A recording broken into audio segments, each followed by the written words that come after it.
प्यारे स्टूडेंट, जैसा कि स्क्रीन पर देख रहे हैं, आज हम समझने वाले हैं क्लास 10th का विषय हमारा जो विज्ञान होगा, और यह वर्कशीट नंबर हमारा 13 होगा, जो कि 4 अगस्त 2021 के लिए होगा। तो विद्यार्थी यहाँ पे अपना नाम लिखेंगे और कक्षा अध्यापक का नाम लिखेंगे। तो डियर स्टूडेंट, आज हम रासायनिक अभिक्रिया एवं समीकरण को पढ़ेंगे, जो कि बेहद ही आसान सा वर्कशीट है। और ये आपका नया चैप्टर स्टार्ट हुआ है, जैसा कि आज आपको ने पहला वर्कशीट कर लिया, जो कि वर्कशीट नंबर 12 था, और उसके बाद वर्कशीट नंबर हम 13 कर रहे हैं। तो चैप्टर नंबर फर्स्ट आपका स्टार्ट है, इसे अच्छे से समझते हैं, क्योंकि ये आपके एग्जाम पॉइंट ऑफ व्यू से काफ़ी इंपॉर्टेंट है। ठीक है, तो डियर स्टूडेंट, वीडियो को पूरा सुनिए ताकि आपका जो है ना बेनिफिट हो। ठीक है, रासायनिक अभिक्रिया को संतुलित करना। रासायनिक अभिक्रिया को संतुलित करने के दो ही तरीके हैं, यानी द्रव्यमान संरक्षण के नियम को हम रासायनिक अभिक्रिया को जब संतुलित करते हैं, यानी बैलेंस करते हैं, तो उसके लिए हम द्रव्यमान संरक्षण का नियम का हम उपयोग करते हैं। यानी किसी भी रासायनिक अभिक्रिया में द्रव्यमान को ना तो निर्माण होता है और ना ही विनाश होता है, जो कि आपने क्लास 9th में पढ़ा था।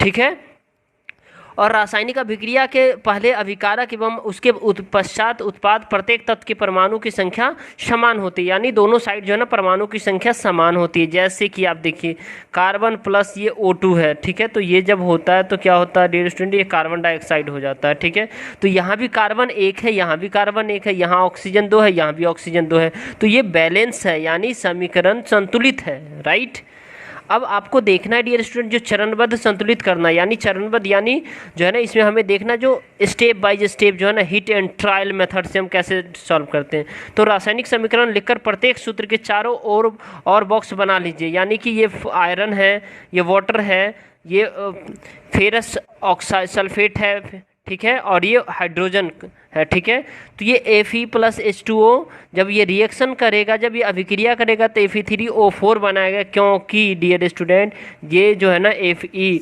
जो हाइड्रोजन से काफ़ी रिएक्टिव है। ठीक है, तो यहाँ से हाइड्रोजन रिमूव होकर के ये गैस के फॉर्म में हो जाएगा। ठीक है, अब हम इसमें देखेंगे डियर स्टूडेंट, जो संतुलित करते समय बॉक्स के अंदर कुछ भी परिवर्तन नहीं कीजिए। यानी कि सबसे पहले इसमें कितना एलिमेंट है, Fe है। ठीक है, उसके बाद H हाइड्रोजन है, उसके बाद क्या है, ऑक्सीजन है। ऑक्सीजन है, तो ये बैलेंस, यानी ये तीर चिन्ह के इस साइड आपको मिलाना है और इस साइड, दोनों साइड बराबर कर देना है। नंबर ऑफ जो है ना क्या होता है डियर स्टूडेंट, जो संख्या होता है ना परमाणु की संख्या और उत्पाद, ये दोनों इक्वल कर देना। तो देखिए यहाँ पे Fe1 है, यहाँ पे जो आयरन डियर स्टूडेंट 1 है, तो यहाँ पे हमने 1 लिख दिया। यहाँ पे जो है ना फिर हाइड्रोजन 2 है, तो यहाँ पे हाइड्रोजन हमारा 2 लिख दिया।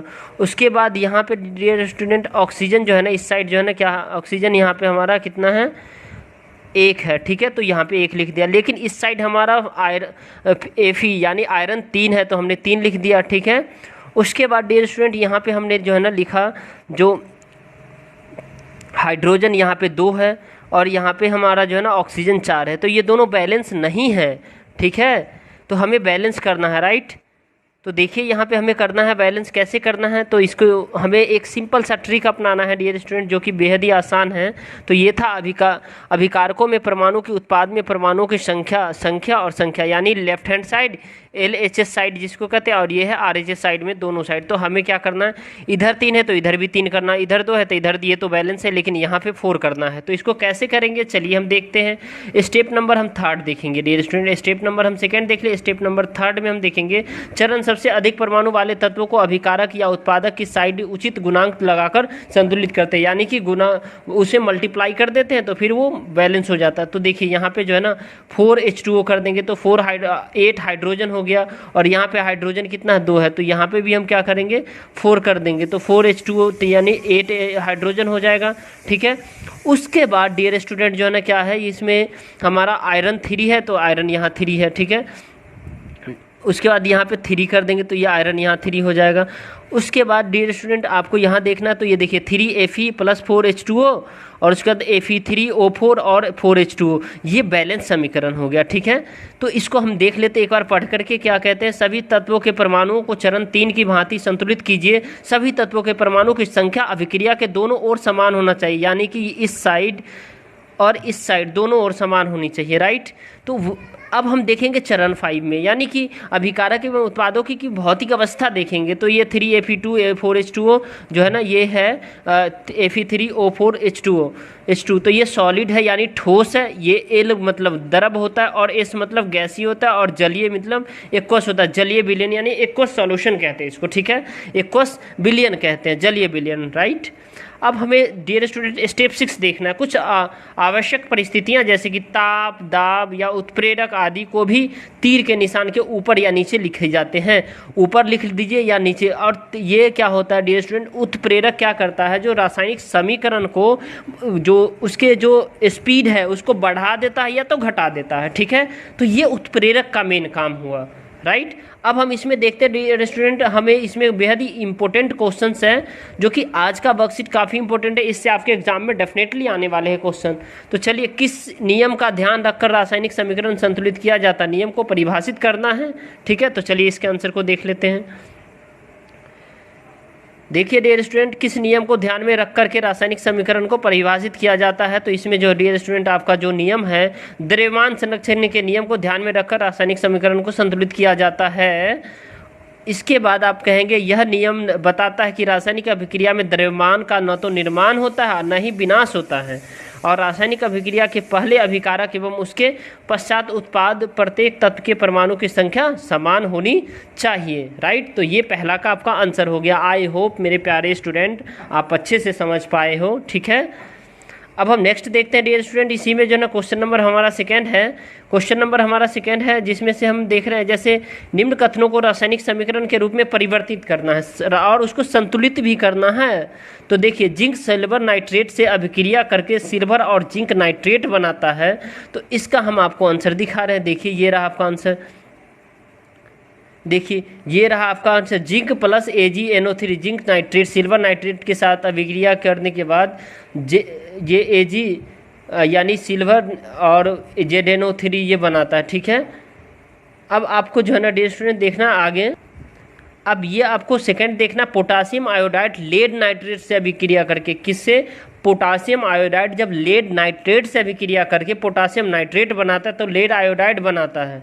तो पोटासियम आयोडाइड लेड नाइट्रेट से अभिक्रिया करता है। तो चलिए इसका आंसर तो देखिए, पोटासियम आयोडाइड लेड नाइट्रेट से अभिक्रिया करके पोटासियम आयोडाइड बनाता है, और जो है ना ये KNO3 यानी ये बनाता है। तो इसमें देखिए यहाँ भी 2 पोटासियम है, N यहाँ 2 है, और ऑक्सीजन 3 है, और यहाँ भी आपका ऑक्सीजन 3 है, N यानी कि 2 है, और PB यानी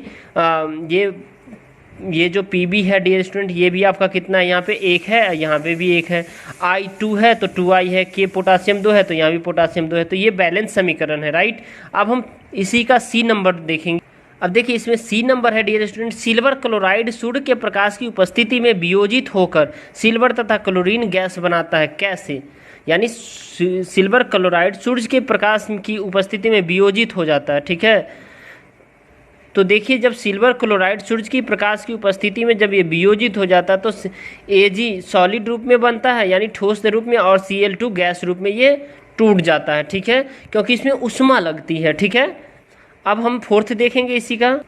फोर्थ हमारा है डियर स्टूडेंट, बिना बुझा चूना जल से अभिक्रिया करके बुझा हुआ चूना बनाता है। तो देखिए यहाँ पे आप CaO यानी बिना बुझा हुआ चूना जल से अभिक्रिया करके बुझा हुआ चूना यानी CaOH का Hal2 बनाता है। तो यहाँ देखिए OH, ऑक्सीजन भी 2 है, सॉरी यहाँ पे आप देखिए ऑक्सीजन 1 है और ये ऑक्सीजन, तो 2 ऑक्सीजन हो गया। यहाँ पे Ca 1 है, यहाँ पे Ca 1 है, ठीक है। यहाँ पे जो है ना हाइड्रोजन 2 है, हाइड्रोजन 2 हो गया। तो ये बैलेंस है, ठीक है। अब हम नेक्स्ट देखेंगे डियर स्टूडेंट, सोडियम हाइड्रोक्साइड और हाइड्रोक्लोरिक अम्ल अभिक्रिया करके सोडियम क्लोराइड तथा जल बनाता है। कैसे, तो आपको सोडियम हाइड्रोक्साइड हाइड्रोक्लोरिक अम्ल के साथ जब अभिक्रिया करते तो सोडियम क्लोराइड बना लेता है और जल बनाता है, ठीक है।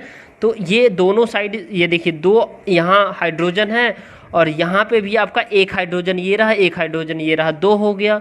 यहाँ पे Na1 है, Na1 है, Cl1 है, Cl1 है, और ऑक्सीजन यहाँ पे 1 है तो यहाँ पे भी ऑक्सीजन 1 है, यानी कि ये संतुलित रासायनिक समीकरण है डियर स्टूडेंट, राइट। अब देखिए छठा, सांद्र हाइड्रोक्लोरिक अम्ल में कॉपर डालने पर हरे रंग का कॉपर क्लोराइड तथा जल बनते हैं। यानी सांद्र हाइड्रोक्लोरिक अम्ल में डियर स्टूडेंट कॉपर को जब डालते हैं तो हरे रंग का कॉपर क्लोराइड तथा जल बनता है। कैसे? ठीक है, तो देखिए ये हाइड्रोक्लोरिक अम्ल में जब कॉपर डालते हैं तो कॉपर CuCl2 और प्लस में वाटर बनता है। यहाँ पे देखिए क्लोरीन 2 है, यहाँ पे भी क्लोरीन 2 है, ये मल्टीपल में होता है। हाइड्रोजन 2 है, यहाँ पे भी आपका हाइड्रोजन 2 है। कॉपर 1 है, यहाँ पे भी कॉपर 1 है। तो इस तरह से आपका जो है ना बैलेंस है ये, राइट। अब लास्ट देखेंगे डियर स्टूडेंट, बेरियम क्लोराइड तथा सोडियम सल्फेट के जलीय विलयन आपस में अभिक्रिया करके जल में घुलनशील बेरियम सल्फेट तथा सोडियम क्लोराइड बनाते हैं। तो इसका समीकरण देखेंगे। अगर डियर स्टूडेंट ये वर्कशीट आपको अच्छा लग रहा है तो इस वर्कशीट को लाइक जरूर कीजिए, शेयर कीजिए अपने दोस्तों के साथ। हमारे चैनल पर नए हैं तो चैनल को सब्सक्राइब जरूर कर लीजिए और कमेंट करके बताइए आपको ये वर्कशीट कैसा लग रहा है। डियर स्टूडेंट एक वर्कशीट बनाने के लिए मुझे आधे से 1 घंटे लगते, इतना मेहनत लगता है। और इसके बाद आपसे क्या चाहिए, आप लाइक शेयर सब्सक्राइब कर दो और कमेंट करके बताइए आपको कैसा लग रहा है वर्कशीट, ठीक है। और आप अच्छे से पढ़ाई कीजिए, बस यही हम आपसे उम्मीद करते हैं, ठीक है। तो चलिए लास्ट क्वेश्चन का भी आंसर बता देते हैं आपको। तो देखिए बेरियम क्लोराइड जब एक्वस यानी जलीय विलयन होता है तो ये Na2 और SO4 ये एक्वस होता है, ये भी जलीय विलयन हो जाता है और BaSO4 के साथ एक्वस कर लेता है, प्लस में सोडियम क्लोराइड बना लेता है, ठीक है। तो इसको बैलेंस कैसे, देखिए 2 क्लोरीन यहाँ है आपका, 2 क्लोरीन यहाँ है, ठीक है। उसके बाद यहाँ पे Ba है 1 है, यहाँ पे Ba 1 है, यहाँ पे सल्फर 1 है, यहाँ पे भी आपका सल्फर 1 है, ऑक्सीजन 4 है, ऑक्सीजन 4 है, ठीक है डियर स्टूडेंट। यहाँ पे क्लोरीन 2 है, यहाँ पे भी क्लोरीन 2 है, ठीक है। सोडियम यहाँ पे कितना है, 2 है, यहाँ पे भी सोडियम 2 है। तो ये बैलेंस है, राइट। आशा करता हूँ आपको ये वर्कशीट अच्छा लगा होगा। अच्छा लगा तो लाइक शेयर सब्सक्राइब कीजिए और कमेंट करके बताइए कैसा लग रहा है आपको, ठीक है dear student. Thank you, bye bye, take care.